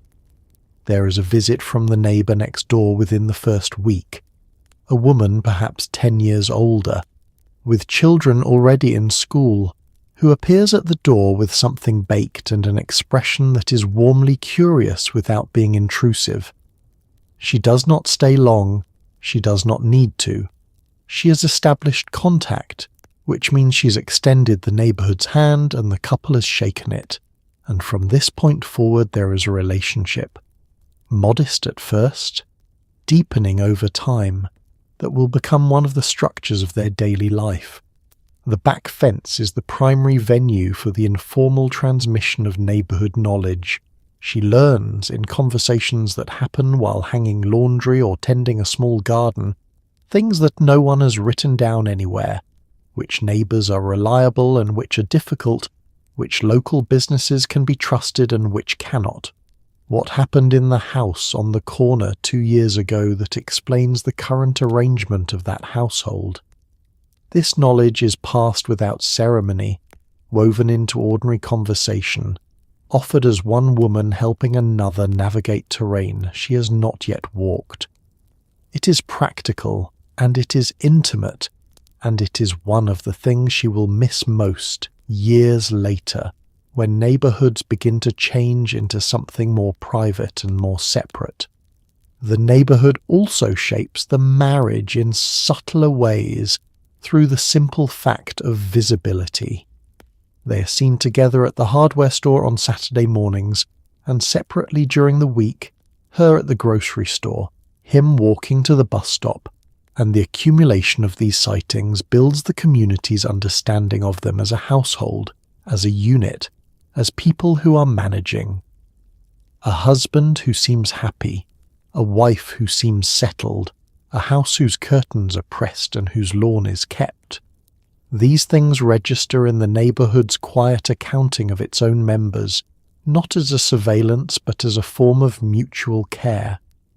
Everyone is, in some sense, keeping an eye on everyone else, and the keeping is benevolent. When difficulty comes, illness, a lost job, a baby who arrives too soon and requires a long hospital stay, the neighborhood responds with a speed and a practicality that can feel overwhelming in the best possible way. Dinners appear, children are watched, a husband comes over without being asked to help with something that has been left undone. These responses are not organized by anyone. They are simply what the neighborhood does, because the neighborhood understands itself as responsible for its members in the way that any living thing is responsible for its parts. You take care of what you belong to. You belong to this street, this block, these houses. She grows into the neighborhood the way a plant grows into soil, slowly with increasing rootedness, finding the particular combination of relationship and routine that makes a place feel like hers. The neighbor who brought the baked good in the first week becomes, over years, a friendship that is easy and durable and contains the specific history of two women who have watched each other's lives unfold from across a fence. The street she moved to as a stranger becomes the street her children will grow up on, the one they will return to in their own minds when they are grown and trying to remember what home felt like. And the marriage, contained within all of this, is shaped by it in ways that are hard to separate out. A couple surrounded by neighbors who take marriage seriously, who've been married themselves for years and consider the institution worth defending, absorbs something from that surrounding without being able to name exactly what it has absorbed. The neighborhood is not just a backdrop to the marriage. It is, in its quiet and persistent way, one of the forces that holds the marriage together, a reminder, daily and unspoken, that what they are building matters to more people than just themselves. Not every courtship ended in happiness, and not every marriage built in the 1950s was a peaceful one, and this is worth saying gently, honestly, in the quiet space that a video like this can sometimes become. There were young women who married too quickly, who said yes before they were sure, who found themselves in homes that felt nothing like what they had imagined. There were young men who carried their own pressures and their own silences, who did not know how to ask for help in an era that had not yet made room for that kind of asking. The pressure to marry, and to marry well, and to marry at the right time was real, and it was felt. A young woman in 1953 who reached her mid-20s without an engagement was subject to a quiet but persistent social concern, from her mother, from her aunts, from the women at church who asked, with a warmth that contained an edge, whether she had met anyone special. The asking was not malicious. It came from a genuine belief that marriage was the proper destination of a woman's life, that a good marriage was the best protection available against hardship and uncertainty. But the belief, however well-intentioned, created its own kind of pressure, and pressure produces choices that are not always the right ones. A marriage entered into too quickly, or for the wrong reasons, had few exits in this era. Divorce existed, it had always existed, but it carried a social weight that most people were not prepared to bear. A divorced woman in 1953 occupied an uncomfortable social category, neither married nor properly single, subject to a kind of quiet judgment that followed her into every room. The community that had celebrated her wedding and supported her marriage would not abandon her in a divorce, exactly. But neither would it fully absorb what had happened, and she would feel that incompleteness in small ways for a long time. And so women stayed, sometimes, in situations that deserved a different response. They found ways to manage, to make the best of what they had, to construct a life inside the constraints of a marriage that was not what they had hoped for. They talked to their mothers or their sisters or the neighbour across the back fence in the careful, oblique way that the era permitted, never naming the full difficulty, but circling it in language that the listener could understand if she had enough experience to read the circling. This was its own form of survival, and it deserves to be acknowledged with the seriousness it carried. For the men, the difficulties were different but equally real. The expectation of steadiness, of providing always and without complaint, regardless of what the economy was doing or what the body was feeling or what the mind was carrying, left very little room for the ordinary human fluctuations of confidence and doubt. A man who struggled at work could not easily say so. A man who was unhappy in his marriage had even fewer sanctioned avenues of expression. He was expected to be solid, and the expectation was so thoroughgoing that deviation from it felt like a kind of failure of identity, not just circumstance. None of this undoes the genuine warmth and beauty that also existed in this era's courtship and marriage. Both things are true simultaneously, and holding them together, the loveliness and the limitation, the community and the constraint, is the only honest way to look at any period of history. The 1950s were not a golden age without shadow. They were a human time, inhabited by human people doing their best with what they had been given, which is the same thing that can be said of every era, including this one. And yet, and this is also true, and worth holding alongside everything else, many of them lasted. Not because the people in them were without difficulty, but because they had been built inside a structure that took the idea of permanence seriously. They had been surrounded from the very beginning by a community that understood a marriage as something larger than two people, something that belonged, in a way, to the neighbourhood, the family, the congregation that had watched it begin. Commitment, in this era, is not a feeling. It is a decision renewed daily, in the small and unremarkable choices that constitute a life. He comes home, she has made dinner. They sit down together at a table that they have sat at hundreds of times, and will sit at hundreds more, and the ordinariness of it is not a failure of romance. It is the evidence of something that has been built and is holding. The long marriages of the 1950s were not sustained by continuous passion or perpetual happiness. They were sustained by a daily practice of showing up, which is perhaps the most underrated form of love. There is a quality that many of these couples share, visible in the way they move through a room together after 20 or 30 years, a kind of ease that is different from indifference, a familiarity that has not curdled into contempt. They have learned each other so thoroughly over so many ordinary days that the learning has become something physical, the way a hand learns a tool it has used for years. He knows how she takes her coffee without asking. She knows which of his silences requires a response and which only requires presence. They have navigated enough difficulty together, a lost job, a sick child, a death in the family, the slow accumulation of disappointments that no life avoids, that the navigation has become a shared language, one they speak without effort.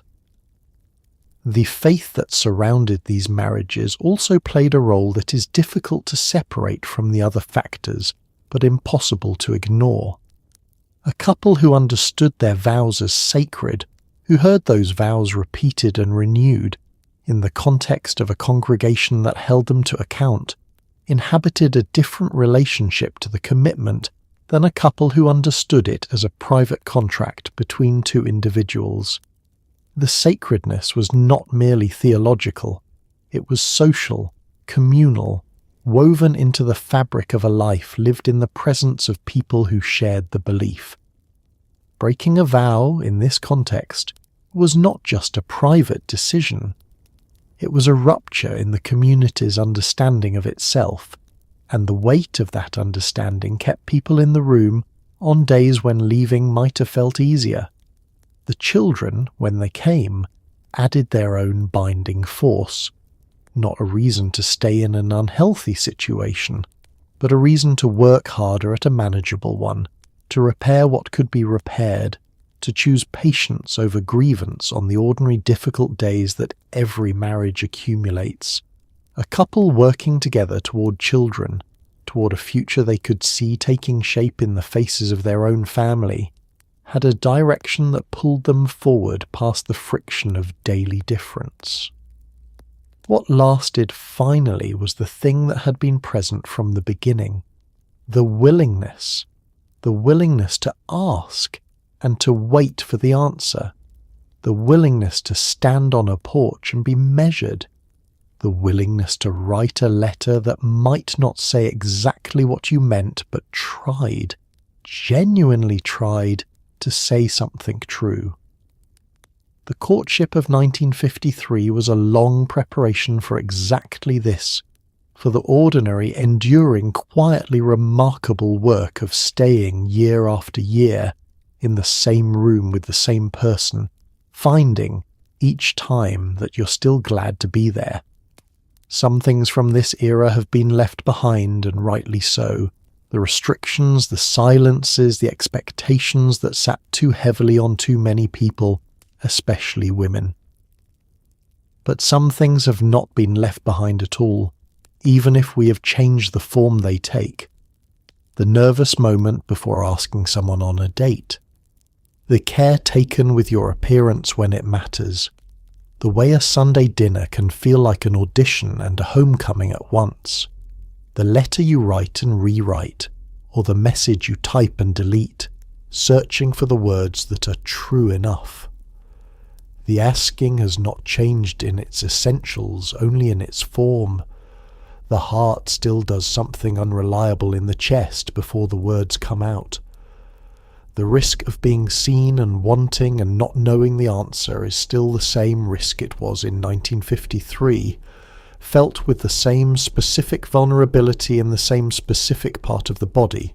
The young person who sends a message and then sets the phone down and cannot look at it is practicing the same courage as the young man who crossed a schoolyard in the era when crossing a schoolyard was how it was done. The technology has changed. The exposure has not. The desire for community around a love story has not left us either. However, the forms of community have shifted. We still want witnesses. We still want to tell the story of how we met to people who will listen with genuine interest. We still gather in some form to celebrate an engagement and a wedding, to stand in rooms full of people who love the people at the center of the occasion and feel, collectively, the pleasure of a beginning. The bridal shower still happens. The rehearsal dinner still happens. The moment when a couple walks back down the aisle, through the faces of everyone who came to see it, that moment still carries the same weight it carried in every church in America in 1953. What the era gave us, and what we're still drawing on whether we know it or not, is the understanding that love is not only a private matter, it is a thing that happens in the presence of other people, that is shaped by the expectations and the care and the watchfulness of the community that surrounds it. We have pushed back, rightly, against the parts of that watchfulness that were controlling or limiting or unkind. But the underlying impulse, to surround a love story with the people who care about it, to make the beginning visible and the commitment witnessed, that impulse has not been argued out of us. It lives in the invitation list and the ceremony and the phone call to the mother after the engagement, in every version of those things across every era. There is something else this era understood that is worth carrying with us: the value of slowness.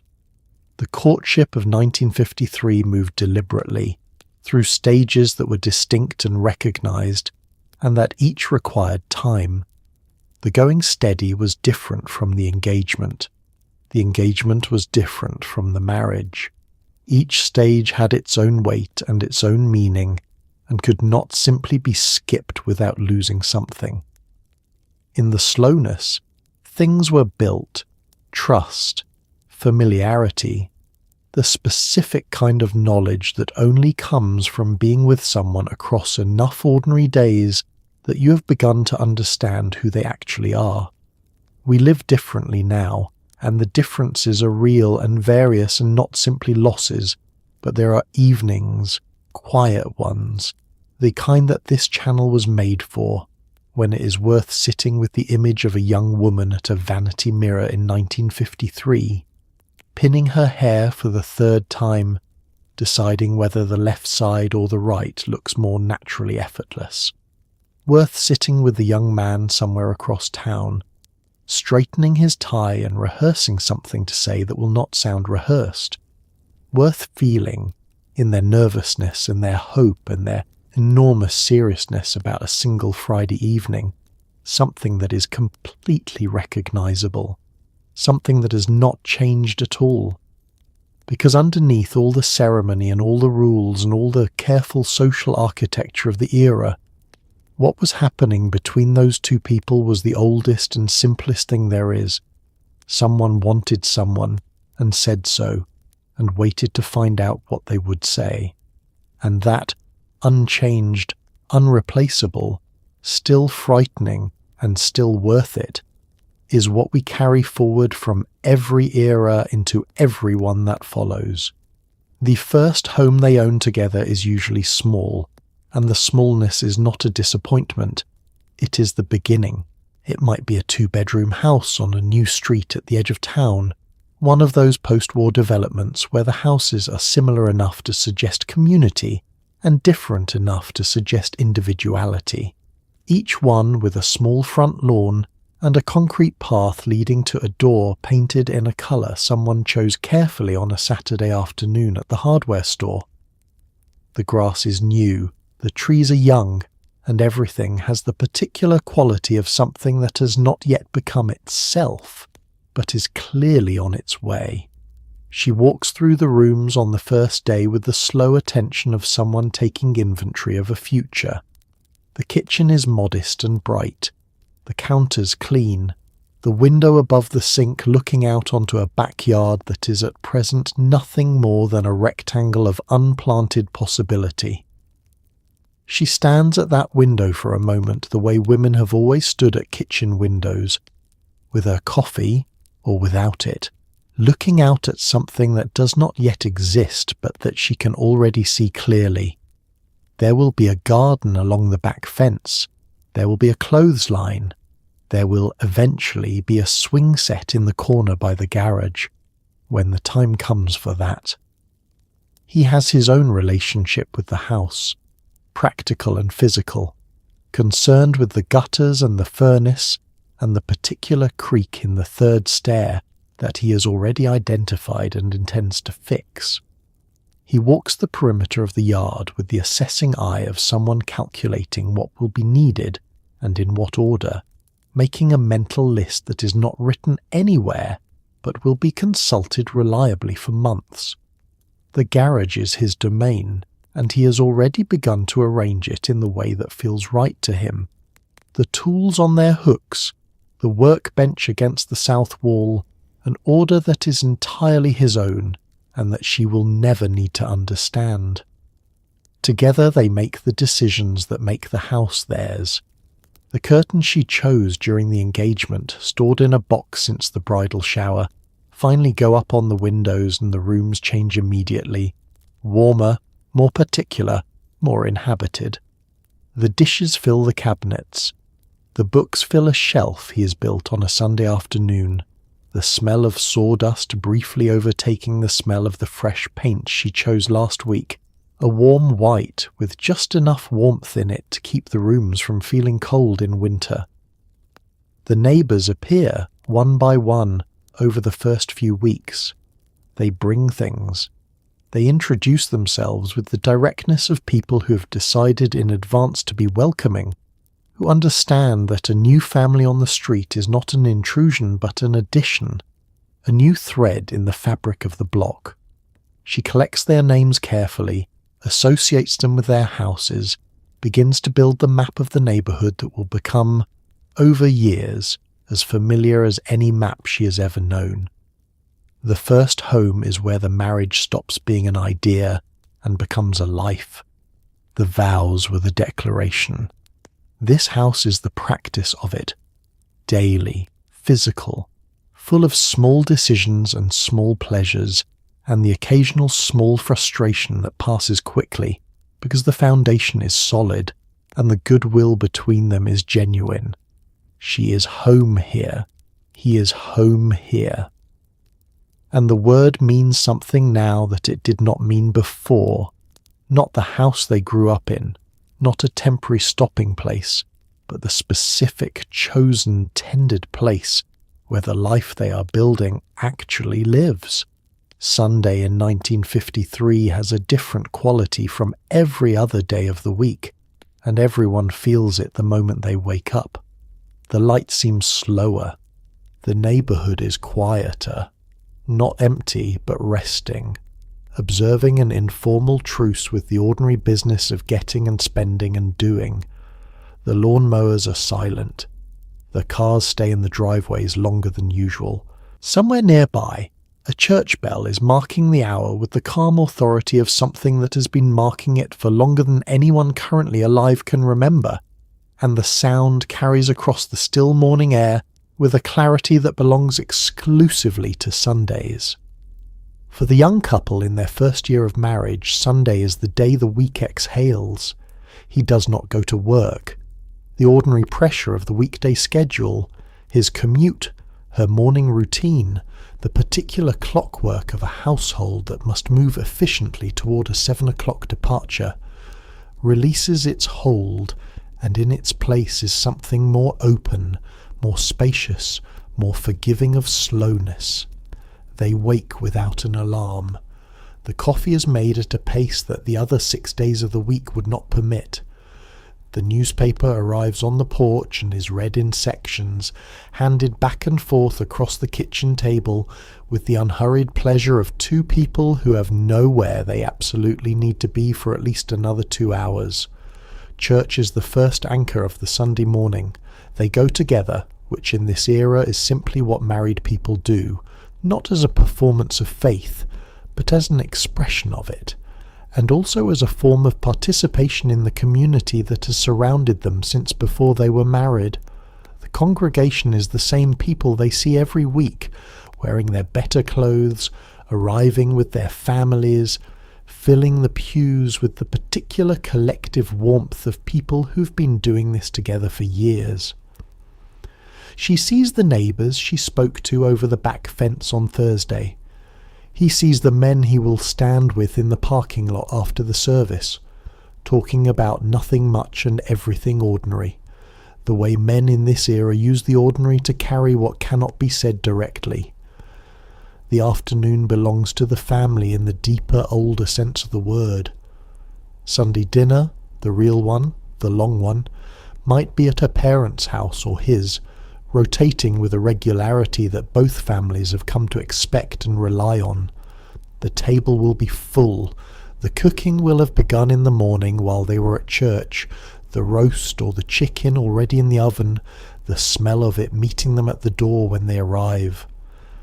The afternoon will be long and warm and loud in the way of family afternoon, the porch light left on, the hand reached across without thinking, in the particular way of people who have reached across so many times that the gesture has become as natural as breathing.